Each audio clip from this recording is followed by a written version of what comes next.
ওং নমো ভগবতে বাসুদেবায়। জয় শ্রীকৃষ্ণ।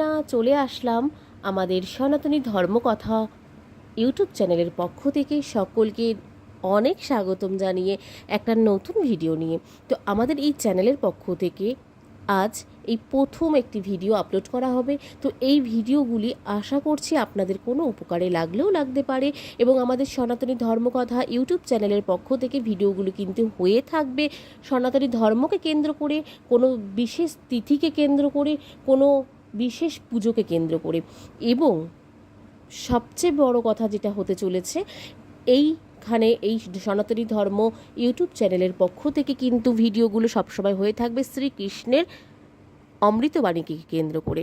তো চলুন আজকের ভিডিওটি শুরু করব। তো তার আগে বলে নিই, আমাদের এই চ্যানেলটি যেহেতু খুবই নতুন, আপনাদের প্রিয় দর্শক মণ্ডলীর কাছে একটাই অনুরোধ, আমাদের ভিডিওগুলি অবশ্যই আপনারা চেক আউট করুন, দেখুন। আশা করছি আপনাদের উপকারে আসতে পারে।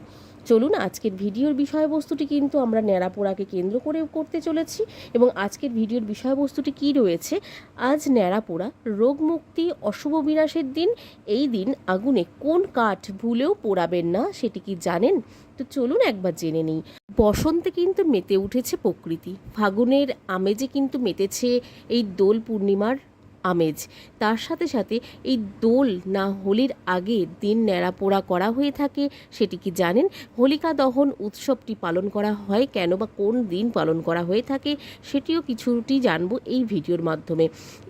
এই হোলিকা দহন বা ন্যাড়াপোড়া উৎসবটি কিন্তু এটি একটি শুভ শক্তি জয় আর অশুভ শক্তির পরাজয়ের প্রতীক বলেও মনে করা হয়। প্রথা অনুযায়ী ন্যাড়াপোড়ার জন্য অনেকগুলি কাঠ কিন্তু জড়ো করতে হয়, এবং তারপর সেই কাঠের পুজোও কিন্তু করা হয়ে থাকে। কিছু কিছু ধর্মাবলীদের ক্ষেত্রে বা ধর্মাবলীদের মতে কিন্তু এই কাঠের পুজো করে তবেই কিন্তু ন্যাড়াপোড়া করা হয়ে থাকে। উত্তর ভারতে এটি হলো হোলিকা দহন নামে পরিচিত হয়ে থাকে। তবে মনে রাখবেন, এই ন্যাড়াপোড়ায় কিন্তু সব ধরনের কাঠ পোড়ানো যায় না। ন্যাড়াপোড়ার জন্য অশ্বত্থ, শমী, আমলকি, নিম, কলা, অশোক, বেল গাছের মতন কাঠ ব্যবহার করা যায় না। সনাতন ধর্মে এই গাছগুলিকে শুভ বলে কিন্তু মনে করা হয়ে থাকে। এই ন্যাড়াপোড়া হলো অশুভ শক্তির বিনাশ ঘটানোর জন্য একটি প্রক্রিয়া, এবং এই দিন শুকনো ডাল, কাঠ এবং শুকনো পাতা জোগাড় করে সেগুলিকে স্তূপাকার করে ফাগুন পূর্ণিমার সন্ধ্যায় পোড়ানো হয়ে থাকে। যুগ যুগ ধরে কিন্তু এই রীতি আমাদের সংস্কৃতির সঙ্গে কিন্তু পালিত হতে চলেছে এবং হয়ে যাচ্ছে বলেই দেখা যাচ্ছে এবং মনে করা হচ্ছে। তার সাথে সাথে বন্ধুরা, আমাদের এই হোলিকা দহন বা ন্যাড়াপোড়া, তাই ন্যাড়াপোড়ার পর সবাই সেই ছাই শরীর এবং কপালে কিন্তু ছোঁয়াতে হয়।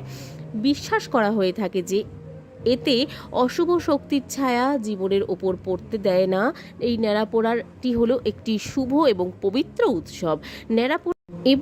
এই ন্যাড়াপোড়া হলো মন্দের উপর ভালোর জয়ের প্রতীক। বাংলার বাইরে এই রীতিকে হোলিকা দহন বলেও কিন্তু পরিচিতি পেয়েছে, এবং হোলিকা দহন বলেও কিন্তু জেনে থাকবো। এই রীতি মূলত উত্তর এবং দক্ষিণ ভারতের নেপাল কিংবা পশ্চিম বাংলার বাইরে প্রচলিত হয়ে থাকে। কোনো অশুভ শক্তিকে হারিয়ে শুভ শক্তির জয়ের উদযাপন হলো এই রীতির মূল উদ্দেশ্য। তো বন্ধুরা, ভিডিওটি কিন্তু এই পর্যন্তই রাখবো। ভিডিওটি কেমন লাগলো কমেন্টে জানাতে ভুলবেন না। ভালো লাগলে অবশ্যই একটি লাইক এবং কমেন্ট করে আমাদের জানিয়ে যাবেন কেমন লাগলো আমাদের এই সনাতন ধর্ম ইউটিউব চ্যানেলের পক্ষ থেকে আপনাদের এই ভিডিওটি। চলুন আজকের মতন সকলকে এখানে বিদায় জানাবো। ওং নমো ভগবতে বাসুদেবায়।